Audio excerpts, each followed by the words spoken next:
hayat kalitenizi artırmanın belki de en kolay yolu, sabah uyandığınızda yaptığınız ilk şeyin bir büyük bardak su içmek olmasıdır.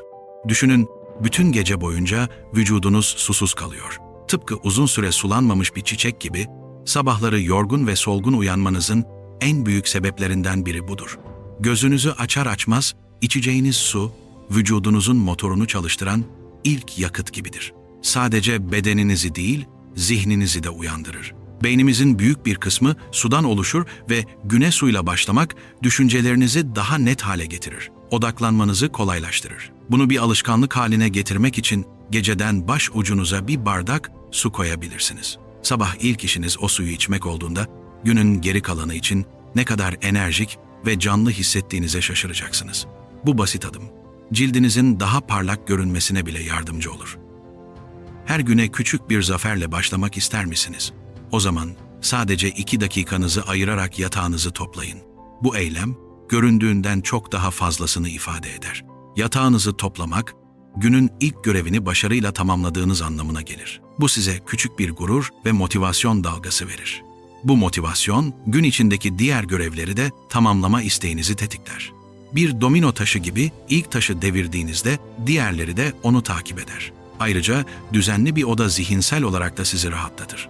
Akşam yorgun argın eve döndüğünüzde dağınık bir yatak yerine sizi karşılayan toplanmış ve düzenli bir yatak görmek günün stresini bir anda azaltır. Bu, kendinize gösterdiğiniz bir saygıdır.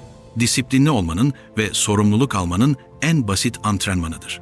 Sadece bir yatak toplamaktan ibaret değil, hayatınıza düzen ve kontrol getiren sembolik bir başlangıçtır. Öğle veya akşam yemeğinden sonra kendinizi ağırlaşmış ve uykulu hissettiğiniz oluyor mu? Bunun çözümü çok basit. Sadece 10 dakikalık bir yürüyüş. Yemek yedikten hemen sonra koltuğa uzanmak yerine kısa bir yürüyüşe çıkmak, sindirim sisteminize yapabileceğiniz en büyük iyiliklerden biridir. Yürüyüş, kan şekerinizin aniden yükselip düşmesini engeller. Bu da yemek sonrası gelen o meşhur ağırlık ve yorgunluk hissini ortadan kaldırır. Vücudunuzun yediklerinizi daha verimli bir şekilde işlemesine yardımcı olur. Üstelik bu yürüyüş için bir parka gitmenize veya spor kıyafetleri giymenize gerek yok. Ofisteyseniz koridorda, evdeyseniz evin içinde veya apartmanın etrafında atacağınız birkaç tur bile yeterlidir. Bu kısa mola sadece bedeninizi değil, zihninizi de tazeler. Öğleden sonraki işlerinize daha dinç ve odaklanmış bir şekilde geri döndüğünüzü fark edeceksiniz. Her sabah bugün kahvaltıda ne yesem diye düşünmek size masum bir soru gibi gelebilir.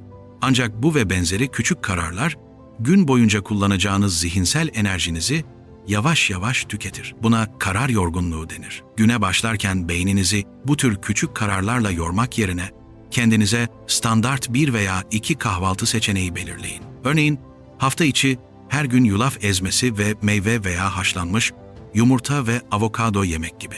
Bu sabah rutininizi otomatikleştirir ve zihinsel enerjinizi günün daha önemli kararları için saklamanızı sağlar. Amaç sıkıcı olmak değil, verimli olmaktır. Sabahları ne yiyeceğinizi düşünmek zorunda kalmadığınızda o değerli dakikaları ve zihinsel kapasitenizi gününüzü planlamak veya sadece anın tadını çıkarmak için kullanabilirsiniz.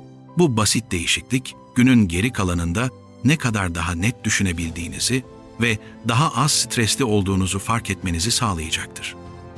Paranızın ay sonunda nereye gittiğini merak ediyorsanız bu alışkanlık tam size göre. Her harcamanızı, en küçüğünü bile bir not defterine veya telefonunuzdaki bir uygulamaya kaydetmek, finansal sağlığınız için atacağınız en güçlü adımlardan biridir. Amaç kendinizi kısıtlamak veya suçlu hissetmek değil, sadece farkındalık kazanmaktır. Paranızı nereye harcadığınızı net bir şekilde gördüğünüzde kontrol tamamen size geçer. Belki de her gün işe giderken aldığınız o kahvenin aylık maliyetinin ne kadar yüksek olduğunu fark edeceksiniz. Veya aslında ihtiyacınız olmayan şeylere ne kadar para harcadığınızı göreceksiniz. Bu bilgi size bilinçli seçimler yapma gücü verir. Paranızı hedeflerinize ve hayallerinize yönlendirmenizi sağlar. Bu basit takip işlemi, bütçenizi daha iyi yönetmenize, tasarruf yapmanıza ve finansal stresinizi azaltmanıza yardımcı olur. Harcamalarınızı takip etmeye başladıktan sonra en çok neye şaşırdınız? Deneyimlerinizi yorumlarda anlatın. Başkalarına da ilham verin. Günün sonunda zihninizi kapatıp huzurlu bir uykuya dalmakta zorlanıyor musunuz? Çözüm, yatağa telefonla değil, bir kitapla girmektir. Yatmadan önce en az 15-20 dakika boyunca kitap okumak, beyninize günün bittiğini ve dinlenme zamanının geldiğini söyleyen güçlü bir sinyaldir. Telefon, tablet veya televizyon ekranlarından yayılan mavi ışık, vücudumuzun uyku hormonu olan melatonini üretmesini engeller. Bu da uykuya dalmamızı zorlaştırır. Oysa bir kitabın sayfalarını çevirmek, gözlerinizi ve zihninizi yormadan sizi rahatlatır. Sizi günün stresinden ve endişelerinden uzaklaştırıp farklı bir dünyaya götürür. Bu, bir nevi zihinsel meditasyondur. Her gece sadece birkaç sayfa okumak bile uyku kalitenizi önemli ölçüde iyileştirecek ve sabahları daha dinlenmiş uyanmanızı sağlayacaktır. Bu alışkanlık, ruhunuz için bir ninni gibidir. Hafta içi akşamları ne yemek yapsam? Stresi yaşıyorsanız, pazar günlerinizi küçük bir hazırlık seansına ayırmak hayatınızı değiştirebilir. Bu, saatlerce mutfakta kalmak anlamına gelmiyor. Sadece 1 veya 2 saatinizi ayırarak haftalık yemek planınızı yapabilir ve bazı ön hazırlıkları tamamlayabilirsiniz. Örneğin, hafta boyunca salatalarınızda kullanacağınız sebzeleri doğrayıp kaplara koyabilirsiniz. Haşlanmış nohut, mercimek veya kinoa gibi bakliyatları hazırlayıp buzdolabında saklayabilirsiniz. Hatta birkaç günlük tavuk veya köfteyi pişirip hazırda bekletebilirsiniz.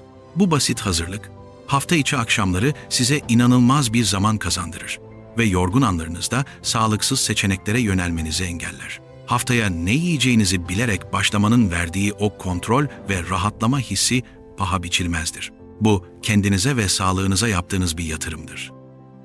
Yoğun bir çalışma temposu içinde mola verdiğinizde ne yapıyorsunuz? Çoğumuz hemen telefonumuza sarılıp sosyal medyada gezinmeye başlıyoruz. Ancak bu, beynimizi dinlendirmek yerine onu daha fazla uyarana maruz bırakır. Gerçek bir mola, zihninizi ve gözlerinizi tamamen dinlendirdiğiniz andır. Çalışırken her saat başı sadece 5 dakikalığına masanızdan kalkın. Telefonunuzu veya bilgisayarınızı bir kenara bırakın. Pencereden dışarı bakın. Birkaç derin nefes alın. Basit esneme hareketleri yapın veya sadece bir bardak su için. Amaç, beyninize hiçbir şey yapmama izni vermektir. Bu kısa ama etkili molalar zihinsel sis perdesini kaldırır, odaklanma yeteneğinizi geri kazandırır ve yaratıcılığınızı artırır. Unutmayın, sürekli çalışmak verimli olmak demek değildir. Gerçek verimlilik, düzenli ve doğru molalarla enerjinizi tazelemekten geçer. Güne yatağınızı toplayarak başlamanın öneminden bahsetmiştik. Günü bitirirken yapacağınız 10 dakikalık bir toparlanma da en az onun kadar etkilidir.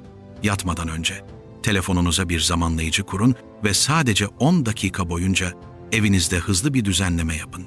Bu, derinlemesine bir temizlik değil, sadece etrafı sıfırlama eylemidir. Ortalıktaki bardakları mutfağa götürün, koltuğun üzerindeki yastıkları düzeltin, masadaki dağınıklığı toplayın, postalarınızı ayırın. Bu küçük eylem, ertesi sabaha temiz ve düzenli bir ortamda uyanmanızı sağlar. Sabah kalktığınızda sizi bir dağınıklık ve kaos değil, sakin bir ortam karşılar. Bu, güne daha az stresle ve daha pozitif bir başlangıç yapmanıza yardımcı olur. Günü bir başarı ve kontrol hissiyle kapatmak, zihinsel olarak sizi rahatlatır ve daha iyi uyumanızı sağlar.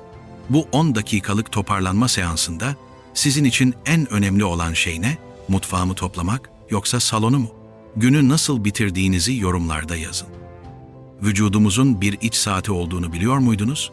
Bu saat ne zaman acıkacağımızı, ne zaman uyanık olacağımızı ve ne zaman uyuyacağımızı düzenler. Bu saatin düzgün çalışması için en önemli şeylerden biri, her gün aynı saatte yatağa gitmektir.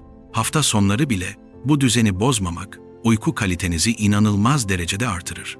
Vücudunuz, uyku vaktinin geldiğini anlar ve kendini dinlenme moduna daha kolay geçirir. Bu sayede daha hızlı uykuya dalar ve gece boyunca daha derin uyursunuz. Sabahları alarm çalmadan, kendiliğinizden ve dinlenmiş bir şekilde uyandığınızı hayal edin. İşte düzenli uyku bunu mümkün kılar. Düzensiz uyku ise vücudun kafasını karıştırır. Bu da yorgunluk, sinirlilik ve odaklanma güçlüğüne yol açar. Sizin uyku düzeniniz nasıl? Her gün aynı saatte yatmayı başarıyor musunuz? Yorumlarda bizimle paylaşın.